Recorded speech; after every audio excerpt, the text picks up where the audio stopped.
हमारा नाम काशीनाथ, चाँदपुर, लोता रोड। काशी जी, इस समय आप कहाँ पे हैं और क्या? हम काशी विद्यापीठ ब्लॉक पे हैं, चुनाव पड़ रहा है।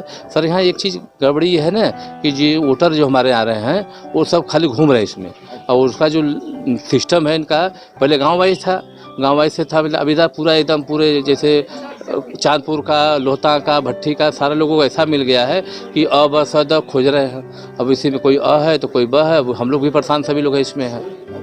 तो क्या वोटिंग इस समय क्यों, कहाँ से ये दिक्कतें हुई? अब दिक्कतें, अब तो भाई अब जो वोटर लिस्ट जहाँ बने थे, चुनाव आयोग वाले बनाए होंगे, तो उनको जो सिस्टम वाइज पहले बनाए थे इसके पहले जो चुनाव में, उससे तो अलग कर दिए।